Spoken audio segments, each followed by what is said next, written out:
Si tu ne vois rien, ne vois rien. Ce n'est pas parce que tu ne vois rien que tu n'as rien.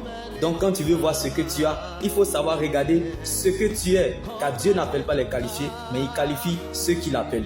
Dieu ne choisit pas les appelés, mais il appelle ceux qu'il a choisis. On ne l'a pas choisi, c'est lui qui nous a choisis. Personne ne s'est sauvé lui-même, c'est Jésus qui allait le chercher. Une chose, c'est qu'il y a des gens qui cherchent Dieu. Mais une autre chose, c'est qu'il y a des gens que Dieu cherche. Dieu a nommé Saül, mais il a choisi David. Je me suis posé cette question. Mais Seigneur, pourquoi la gloire de cette dernière maison est plus grande que celle de la première? Et le Saint-Esprit me dit, la gloire qui attire le regard vers les hommes ne résiste pas longtemps, comme Dieu a rejeté Saül. Mais la gloire qui attire les regards vers Dieu, elle dure longtemps, comme les solides fondations posées par Dieu, comme David, subsiste et demeure éternellement. Comme David était sélectionné par Dieu, malgré qu'il était l'ami des moutons et le plus petit au milieu de ses frères. Mais à cause de la grâce, il est devenu le plus grand d'une nation et la bénédiction de sa famille reposait sur lui. Lui qui n'était pas cité parmi les grands s'est retrouvé parmi les grands à la table des rois, il ne sait comment. À cause de l'atmosphère de l'alliance, la gloire du second temple dépassera celle du premier temple.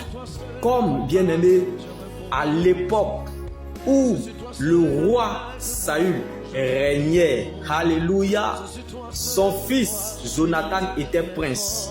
Par principe, on remplace le roi par un prince. Mais David, serviteur qu'il était, a remplacé le roi Saül et il est devenu roi. Alléluia. Je ne sais pas là où tu te situes.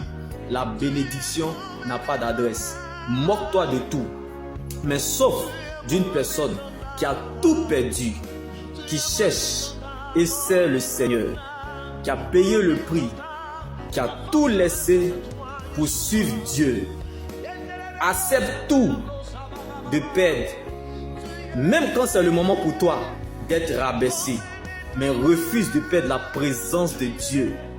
Comme David s'est levé le matin berger, mais il s'est couché le soir avec une promesse de roi. Le désastre pour un être humain, c'est de perdre la vision de Dieu pour sa vie. Une vision sans action est un rêve. Et une vision sans discipline ne connaîtra jamais d'accomplissement. Si Dieu a consolé David, Dieu te consolera aussi. Comme David dans la bataille contre Goliath, l'Éternel est devenu sévère. C'était fini pour David. Mais Dieu a augmenté le temps additionnel. En Jésus, fini n'est jamais fini. Comme Dieu a pris quelque chose dans la forêt sans valeur, qui n'avait pas de forme, il lui a donné une forme. David était victime d'injustice, mais ses cris étaient des louanges à Dieu. Je ne sais pas pour toi, je ne sais pas là où tu te situes, je ne connais pas ta situation, mais je n'ai jamais vu un mort porter son cercueil. Un mort ne loue pas Dieu. L'Éternel te veut vivant, car un mort ne loue pas Dieu. Les personnes de grandes destinées ont de grands combats. Même si les plus grands accomplissements ont un jour été considérés impossibles, sache que la persévérance est la clé de ton exaucement. Car tes combats dépendent de la valeur de ton étoile. La grandeur ne surprend pas les grands. Donc même si tu ne vois aucun signe avantageux jusqu'à présent, attends avec confiance comme David. Même si c'est long, elles arriveront sans retard. Pendant que le peuple d'Israël pensait et regardait David comme un insignifiant, Dieu voyait le futur roi de tout Israël. Si Dieu pouvait te montrer le futur, alors laisse Dieu gérer ce que tu ne connais pas. Car ce que tu ne sais pas est plus grand que toi.